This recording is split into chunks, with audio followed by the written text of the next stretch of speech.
Hello, everybody. To be clear, I have tried to record the Pokemon Emerald Nuzlocke 3 times. I have made progress that I can't show you because the videos don't work. They either broke completely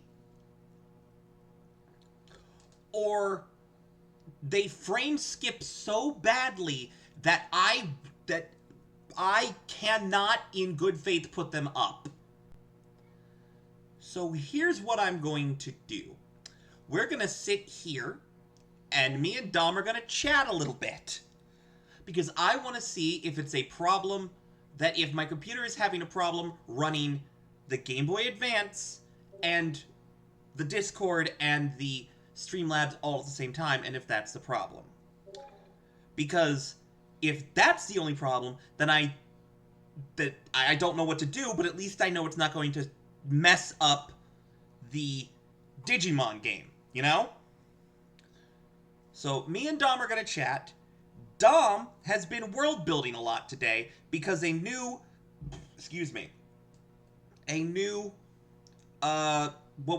expansion came out for Age of Wonders? Oh, yes. Yes, a new expansion. They haven't quite dropped yet on PlayStation, but the season pass is available, and I'm buying it at the next available opportunity. Understood.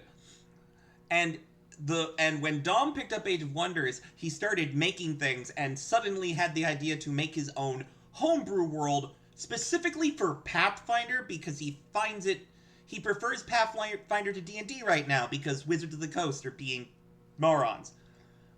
And also because I really, really like Pathfinder. I can't blame you. Pathfinder's freaking great. I love Pathfinder 2nd Edition. It's very good. Oh, you is small. I like your tiny head. Can I make it smaller? I can. I'm not going to. It's Pinhead Larry. Who you callin' Pinhead?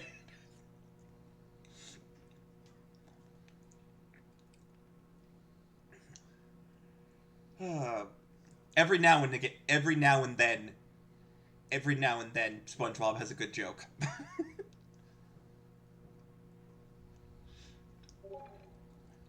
So, if this properly gets recorded, I will put this in Talking in Tangents. Excuse the sound of my mouth. I was given cookies as payment for helping my mom and stepdad today, and I'm not letting them go to waste. Steven, would you like a cookie? What? Hello, Steven. Hello. You're welcome to join us. We're just talking. No, I'm good. I'm trying to see if there's something wrong with if the computer's doing that thing where it's having trouble recording crap. Well, don't take all of them, dude. I'm not taking them. How many did you get? 3. You sure it wasn't 4? It looked like 4. 3. Oh, it was 3. Okay, that's fine. Do me a favor. Hand me my Sprite over there. You are desert. Styrofoam You cup. get gold. You don't get a choice in the matter. You are gold. But yeah, me and Dom are just gonna sit here and chat about his homebrew world, some of my homebrewing stuff. Basically, the stuff that we would have that we were talking about on Talking in Tangents when I was doing Talking in Tangents. This will just be another episode of Talking in Tangents, which, for those of you who aren't aware, Talking in Tangents is the podcast part of my YouTube channel. I do not have a background for it, which is why currently we're just sitting on the Digimon background.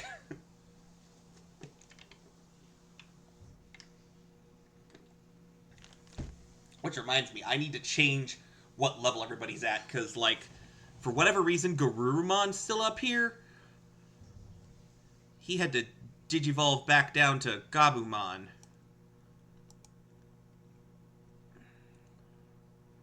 Nope. Gabumon should be visible. Garurumon should not. Uh,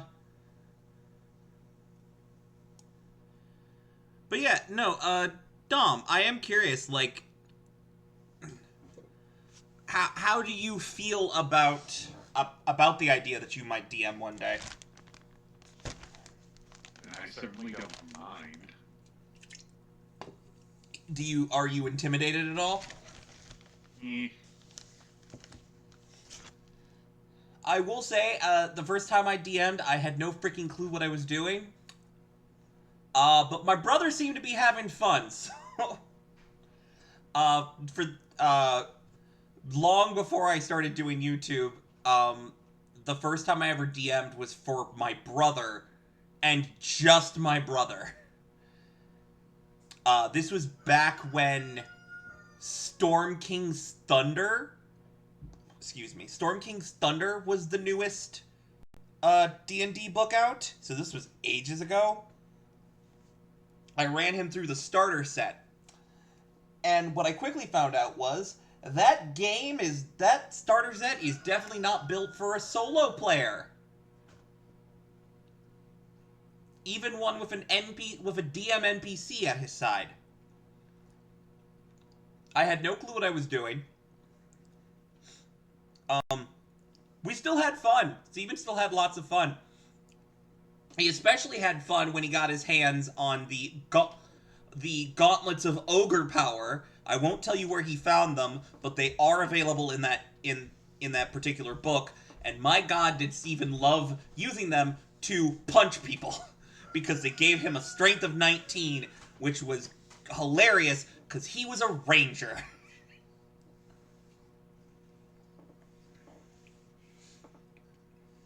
To the gold with all of you. To the gold with all of you.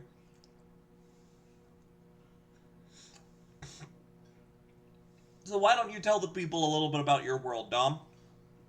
Oh, dear God. Okay, so there are currently 3 ages worth of gods. They are not all fleshed out.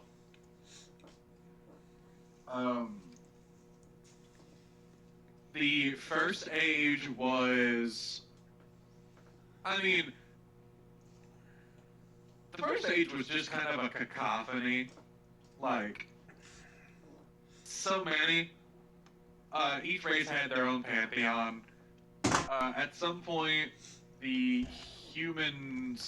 gods of the humans, started going around offering hands in friendship and then promptly murdering the other gods. It's always the humans. Until they were the only ones left. It's always the humans. The best way to describe the human gods of old is Game of Thrones-y. Jesus. So, the Greek gods on steroids. Yeah. Greek god drama on steroids. So, all of the other races suffered under the very much iron grip of the old gods of the humans. I'm just going to, from here on, refer to them as the old gods. So much so, in fact, that about like a third of the Dark Elf population and all of the High Elves left this plane of existence.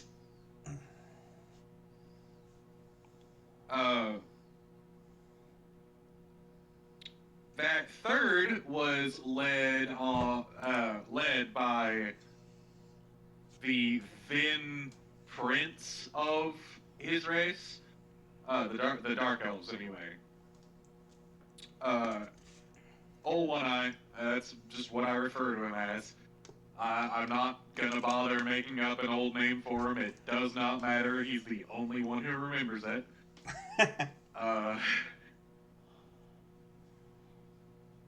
After he followed the elves into the Astral Sea, his group split off from them to go chase after knowledge, I guess, basically. At some point, He delves a bit too deep and looks directly into the primal chaos that the world was created from. It is at this point his brain itself bursts from his skull, and in the open, gaping hole in the front of his head, a chrysanthemum grows, and he turns into a Lovecraftian horror. This is my favorite deity that Dom has come up with. This is Mortheron, hereby called the Witness due to exactly how he came into being. And upon his birth, the 1/3 of the Dark Elves that went into the Astral Sea all changed. Their eyes went from red to magenta, and now Mortheron can see through their eyes and hear from them. They are kind of like a quasi-hive mind-ish. Right. They're all part of the mind of their god.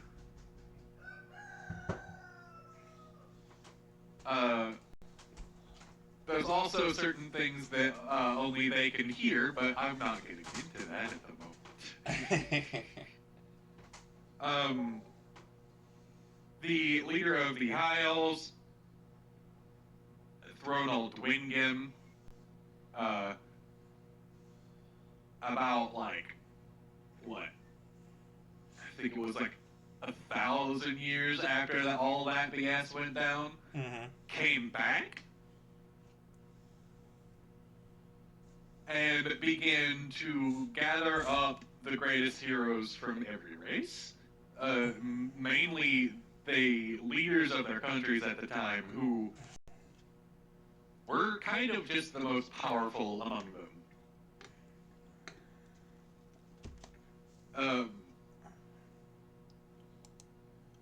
I am slowly building the backstory for some of these people. We're still in the very much early days of this entire mess. Hey, so. That's perfectly fine. It took me ages to build. The Glass Veil. I still don't have a good name for it. I mean, the Glass Veil is at best a placeholder until I come up with something better. I suppose I should state the name of this world is Elder Mist. With a Y, because of course it is. Right. I like the name Elder Mist. I, for the life of me, cannot come up with a good name for my homebrew world. I keep thinking about what I want to call it, and the only thing I come back to is its one most identifiable feature, which is, of course, the fact that the veil between the worlds is fragile.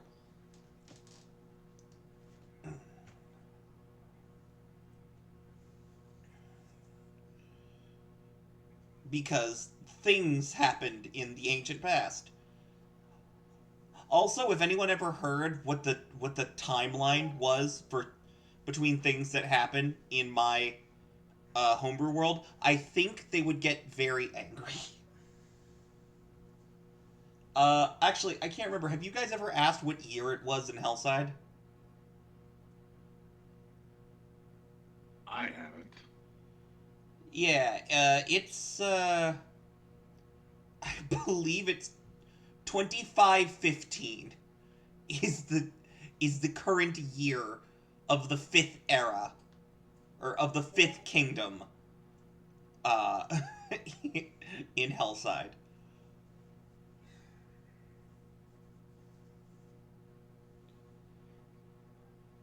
And before you ask, why have there been 2,000 years and everything is still fantasy? I mean, the 4th Kingdom was just a gigantic war that everyone thought would never end, so you know. A lot of information was lost. It slowed them down a lot. That is my explanation for that. Also, it was an excuse to have all of the people who were actually at the final battle of the Fourth Kingdom to be dead.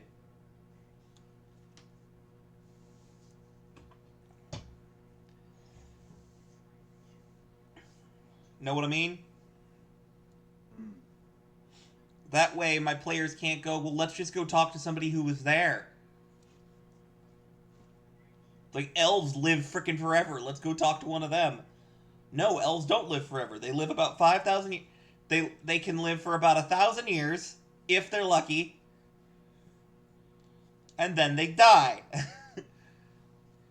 It has been over 1,000 years since the Fourth Kingdom.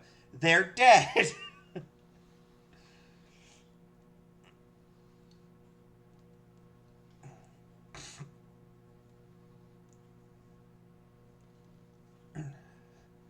Now, I'm not saying that there aren't people who were alive during the Fourth Kingdom that aren't. I'm not saying there aren't people around that were around during the Fourth Kingdom, but a lot of them are dead, and the ones that aren't dead are either hiding, really old, or like in places that are near inaccessible.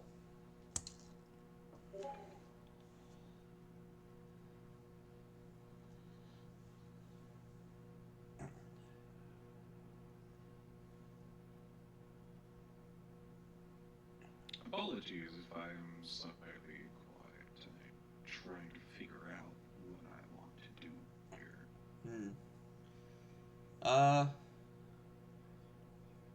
Let's see. What other really cool things?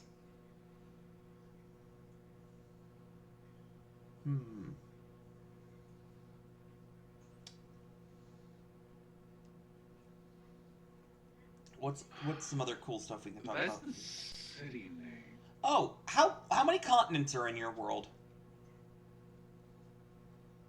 I am entirely unsure as to what I want to do with that currently. Yeah, I know that feeling. What I did when I was coming up with it was, I just asked myself, what biomes do I want? Right? I'm like, well, I want a desert, I want a jungle, I want Asia, I want Arctic, and I want normal. Whatever, like my weather. I know I want the majority of the races on one continent. I might separate the Sandseers, the avian desert people, Right. into a different region, and then I definitely want my Asian group on a different continent. Okay, so that sounds like at least 3 continents, yeah? At least at this moment. Are you going to have a pirate? Are you going to have a pirate country? That is a question. Yes. I'm sure. Because Yes. on one hand, the dwarves are already sailors. Right.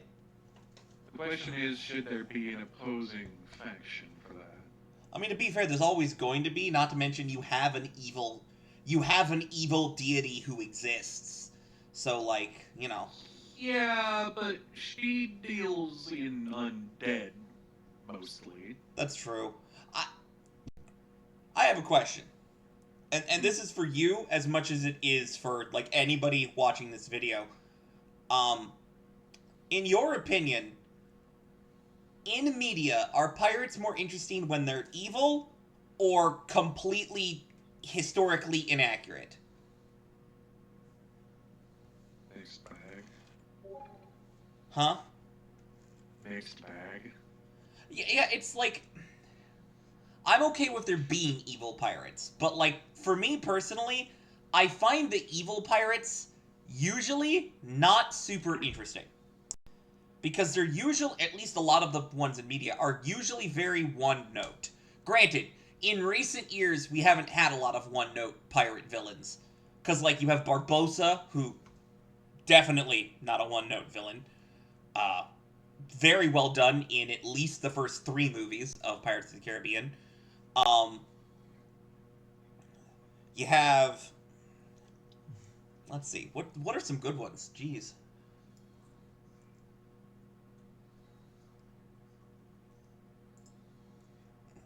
Barbosa's the first one that pops in my head.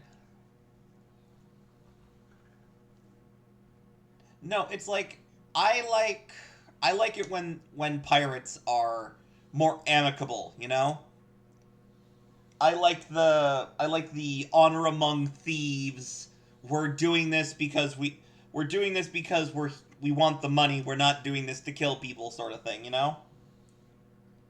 Mm-hmm.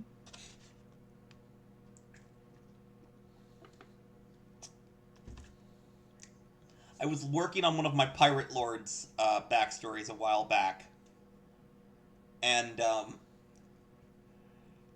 yeah, Lenore Lenore is literally just I was rich, I was kidnapped. They wanted to ransom me off. The pirate captain was a jerk. I killed him, took control of the pirate ship, and then ransomed, quote unquote, myself, took the money and left.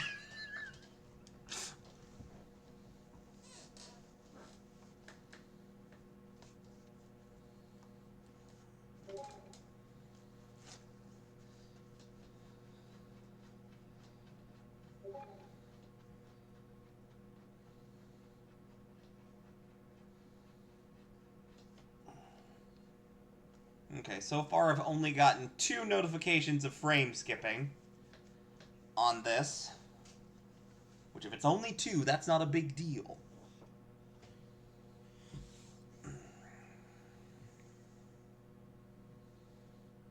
And yes, I would like the faction leader's title to be Grand Seer in this particular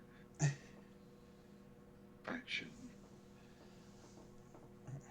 Let's see, what other I'm still cool... trying to figure out exactly how I want this to go, though. What other cool things can you do?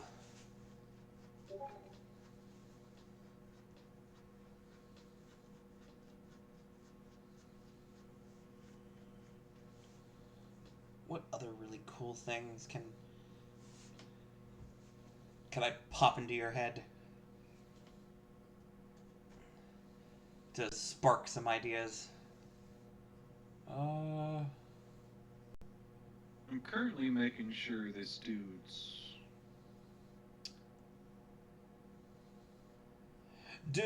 Does your world have a unified currency, or is it like a kingdom by kingdom basis? This is definitely a like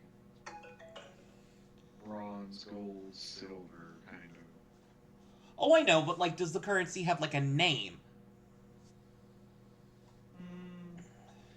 Example, it never. Come up with that yet. A good example is it never comes up in it has never come up in Hellside. The coin that you guys use to buy things is called a Zura. Zura. Zora. That is the name of the currency. It stems from one of the really old treasurer guys from like back in the Fourth Kingdom who worked for the ancestor of the founder of Vashnarava, blah blah blah blah blah.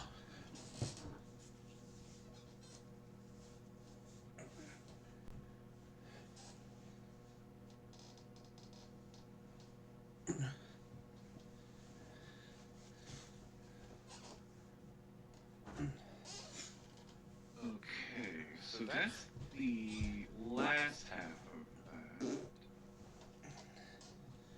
Now, granted, there's places in Two Kings where they use a different type of coinage. For example, in Kundalheim, they have their coin is bigger, and more square shaped, and it's called a dwarven ingot.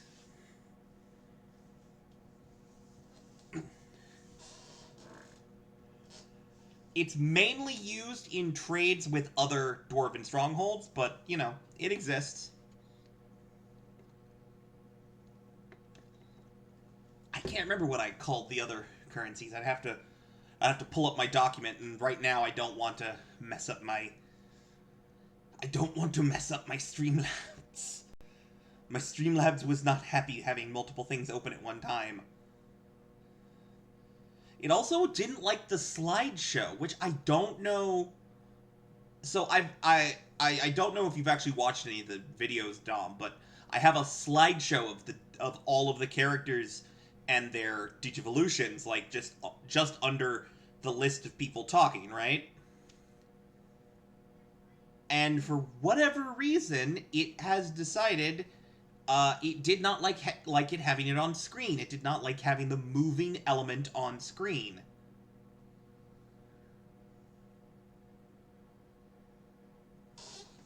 Well, I have a name for the bird. Oh? His full name is Menace Jad Rafik. Menace Jad Rafik. Interesting. So, they're Arabic names. Menace means one who endures. Okay. And then how Arabic names apparently work is, well, specifically I asked what Egyptians were, and it spat out that. So,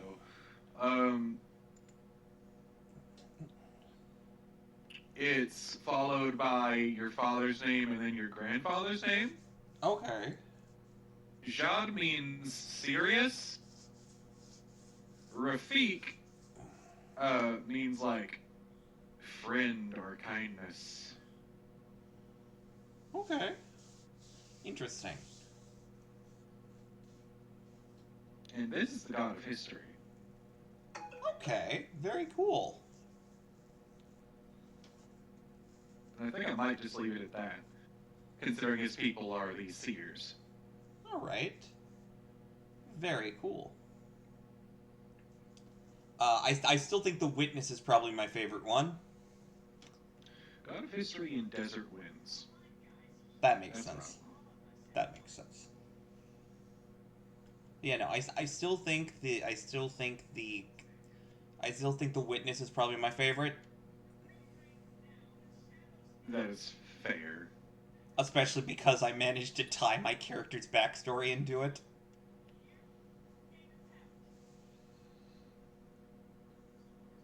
Unless you want to ban summoners, because I've heard that summoner gets banned in Pathfinder games sometimes because people think it's not balanced.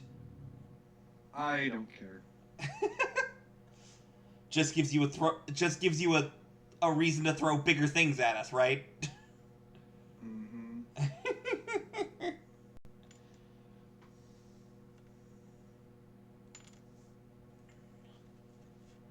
Summoners are scary even at low levels. Like, the amount of damage that your summon can do is, like, ridiculous. Like, if you let your summon use all three if you buff your summon and then let it use all three actions, like, that is... Oh my god.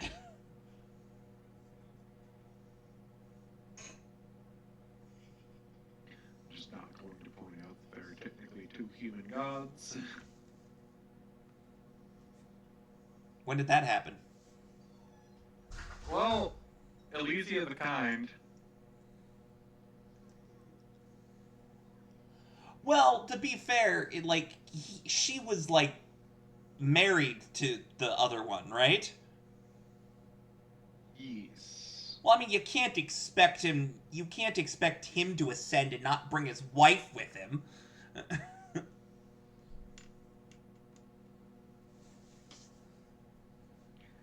Okay, so I'm putting their races next to their, like, names and what they do.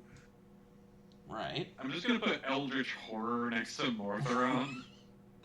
Eldritch Horror / Whisper Elf. Okay.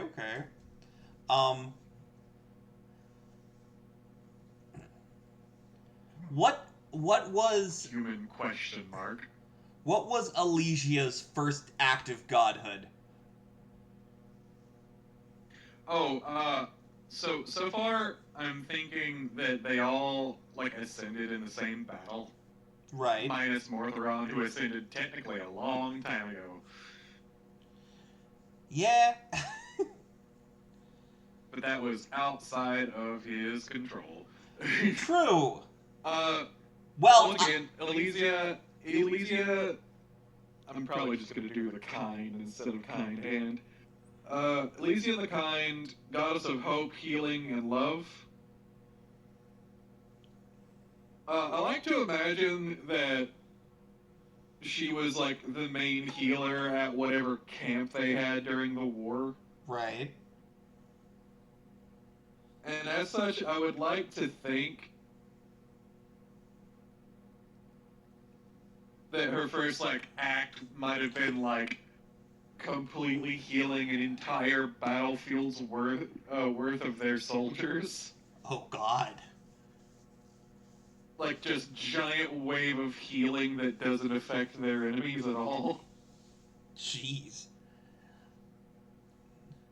Would you consider this pantheon to have a leader? Not really. It's a circle.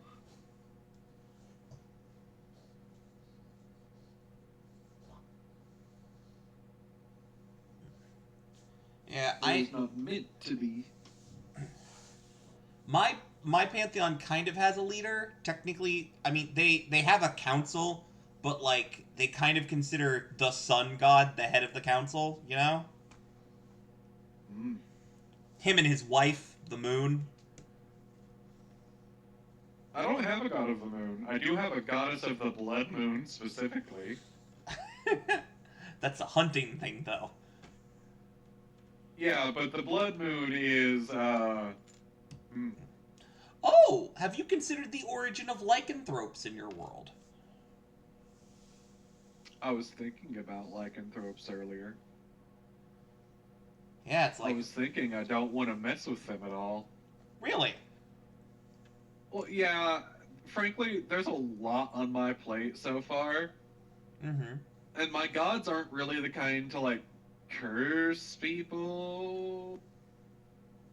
So I'm not entirely sure how the curse of lycanthropy would come about as a result, unless the old god of the hunt started it, but I don't know why freaking Aelwyn wouldn't just go, yeah, no, enough of that. Actually, hey, there's an idea. Beastkin.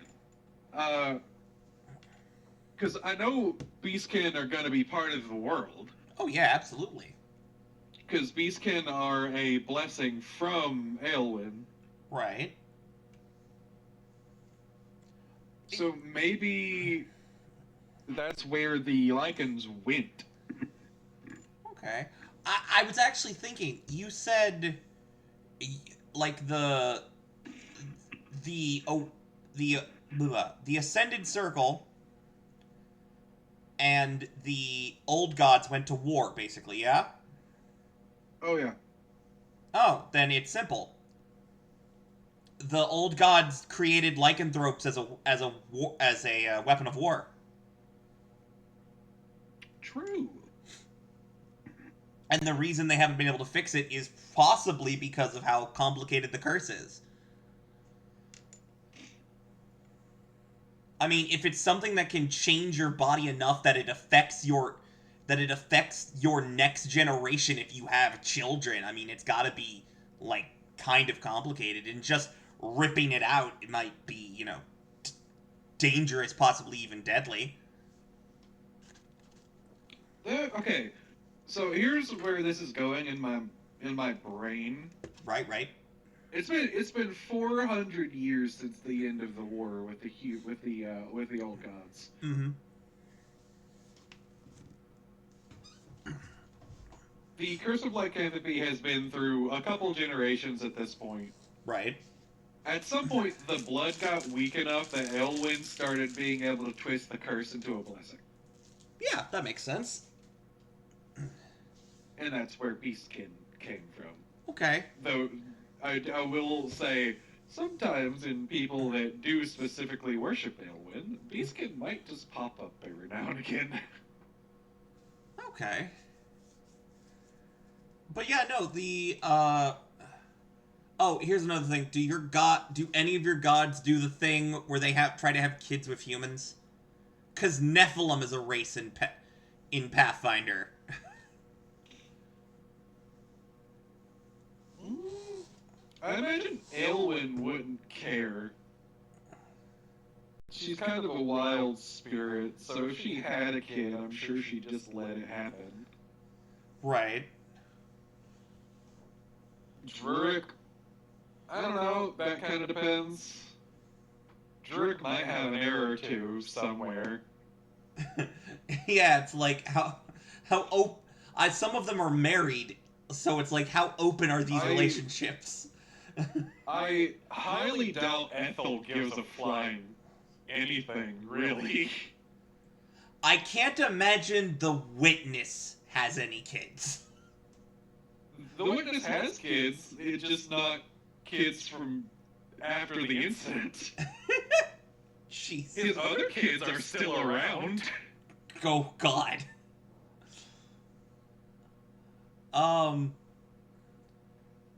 Let me think. Let's see.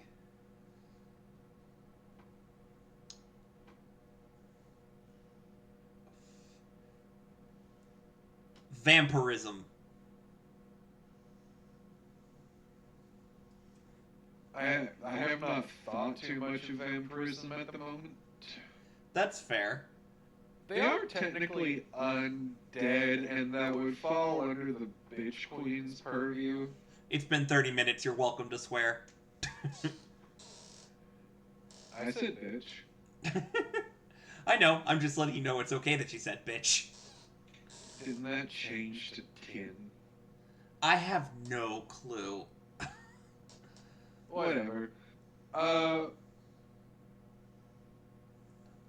a certain point, I stopped caring. Especially with the group that I play with.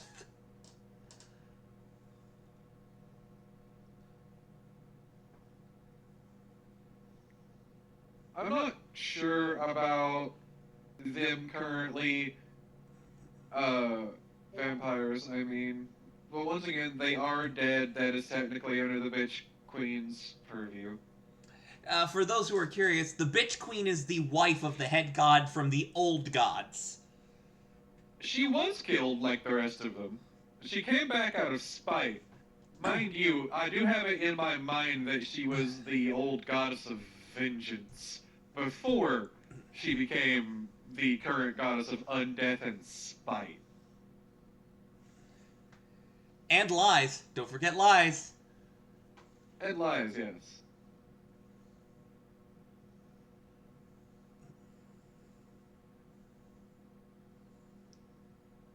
It is ever so interesting, I must admit.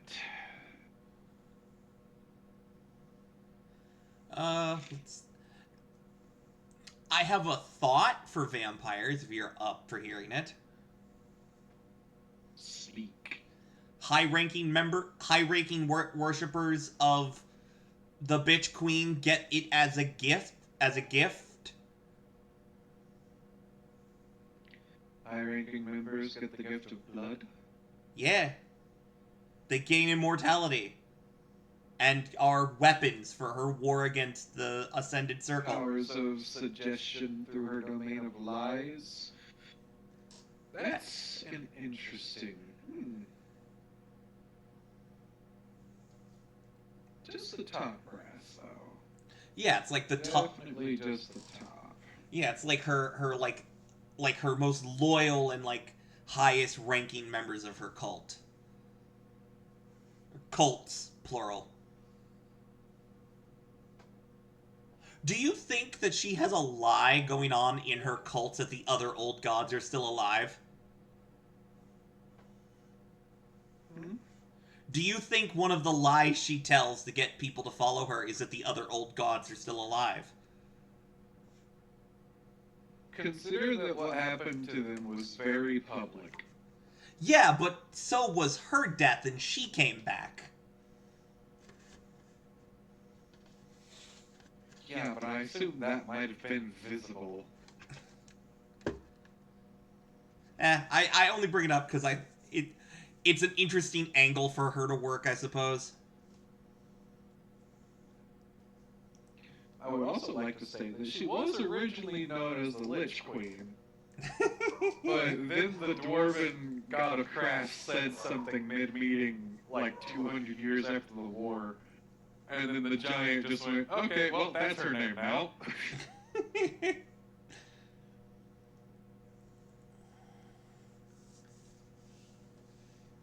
One of my favorite aspects of a mythology in a homebrew world is how the gods interact with each other. Example, I've told you about the god of loud noises and and punk music in my world. You have? Discordia. Discordia's one of Discordia's closest friends is the god of the god of stars, lost travelers, lost souls, and trans people. Is the simplest way to put it.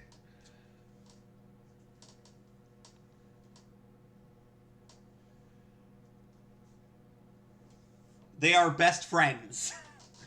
Looking at them, you would not think they are best friends. They are best friends.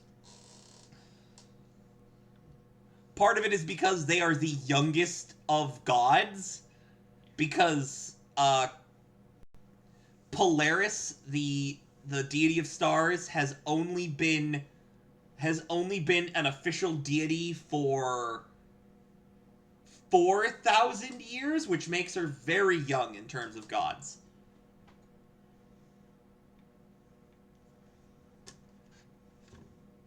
Okay, well, I guess you're a ranger. Sorry.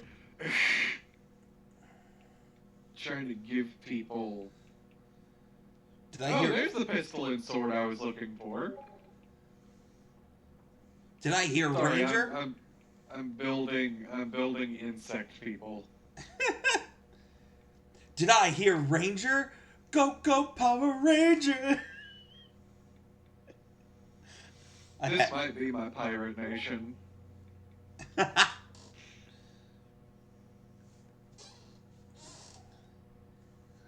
This is my pirate nation.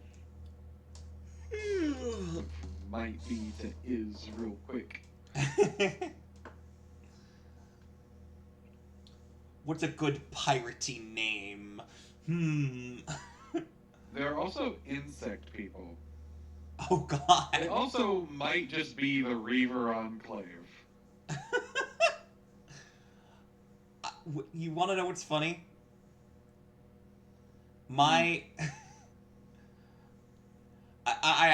genuinely hope you come up with a better name for your pirate country than I did. What, Avastia? It's just a vast. There's no ia at the end. It's just a vast. Right. To be fair, there is a canonical reason why it's called Avast. It's named after its founder, Jonathan Avast.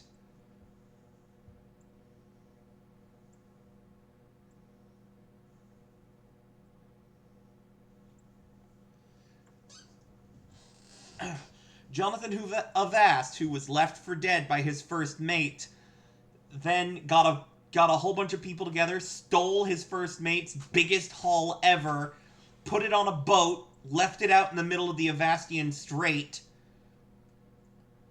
tricked his former first mate into going towards it, teleported the boat and the gold away to somewhere no one has found in, like, just ever, creating a legendary treasure, and then proceeded to have every ship blow up the ship of his former first mate. And that was the final battle that was the last battle to ever occur in the Avastian Strait. After that, the rule was established that you do not battle in the Avastian Strait for the safety of merchant vessels, for the safety of vessels going to and from continents. For the safety of everyone involved, you do not battle in the Invasian Strait. If you do battle in the Invasian Strait, guess what? You are now the target of every single person that uses the Invasian Strait.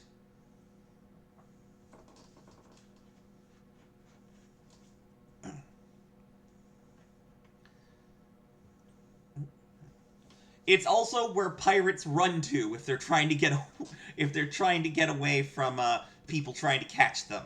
Because again, you can't fight in the Avastian Strait, so once a pirate gets there, they're home free.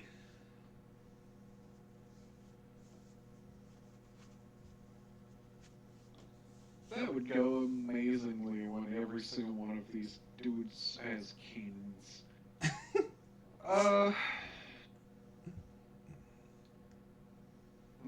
Well, again, you gotta be like it's a thing of being it's a thing of worrying about like damaging like merchandise and things like that. Like you can't risk like destroying merchant vessels or the products they're on. Not to mention, everyone uses the Avastian Strait. Everyone, every country, every continent, at some point uses the Avastian Strait. You won't be just dealing with one military, you won't be dealing with multiple if you mess around.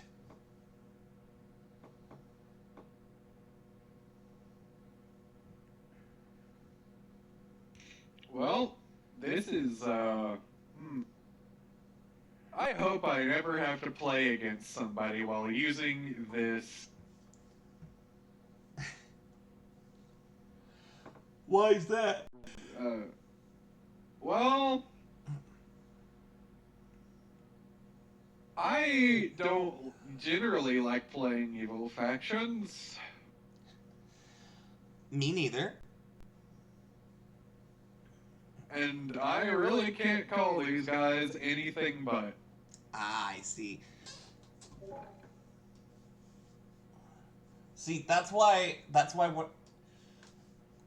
when it comes to pirates, I have an evil option, but like I find the other three options so much more interesting than her.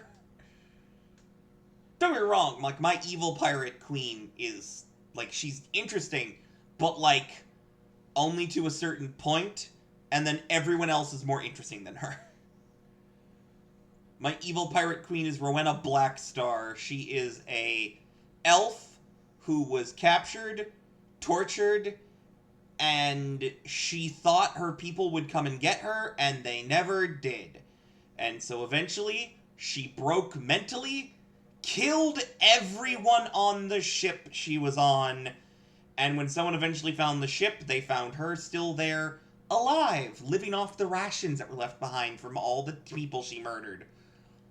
The pirate who was on the ship took her aboard, made her one of his crew members, and then she, eventually she got it in her head that she would make a better pirate lord than her captain, challenged him, won the fight, and then unnecessarily killed him. Just because she could. Yeah, Rowena's not a nice person. Rowena's a terrible person. And she will basically kill elves on sight. Oddly enough, though she despises elves, she also hates the burning of the Fae, which is a group that have dedicated themselves to killing elves and all Fae-related races and Fae-related things. She hates them too and will kill them also on the spot. They might as well be elves. Okay, so the pirates are insect people. The pirates are insect people. Okay. Okay. Their leader is a silver carapaced creature. I don't know what the hell to call him, because... Interdesting choice. Now that it's been over 30 minutes, I'm going to turn the cast reel back on and see if it affects Oh, look at that, it did. Immediately a frame skip. What the frick? So it's anything that moves. Oh my god.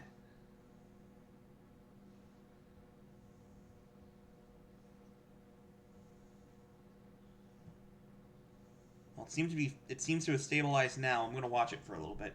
You can keep going. Yeah. Kazric Fisher is the leader's name. Kazric Fisher. Okay.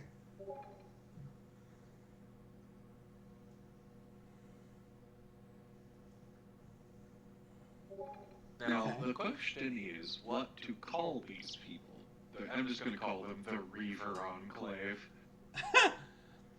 Wasn't Reavers what they called the cannibal people in Firefly? I find it funny that you think I know anything about Firefly. Well, I don't know that much. I've watched the movie, and that's it. Cool, I'm going to give you a custom title. It's going to be Pirate King, or Reaver King, or Reaver King. I think Just I heard that kind of sounds like River King. I think I heard a rumor that they were talking about making another Firefly movie at some point. I know they made a comic that continued the story. Yeah. Again, I don't know that. What to call a pirate nation, specifically their main city.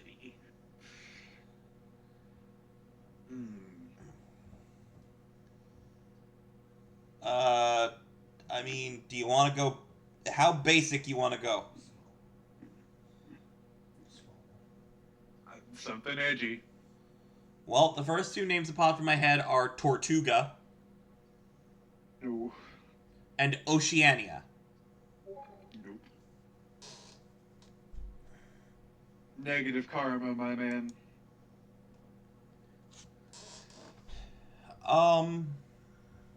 Let's see. Blood Tide.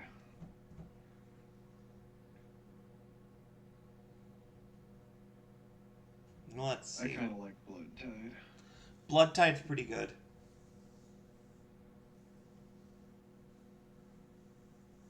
Jagged Rock.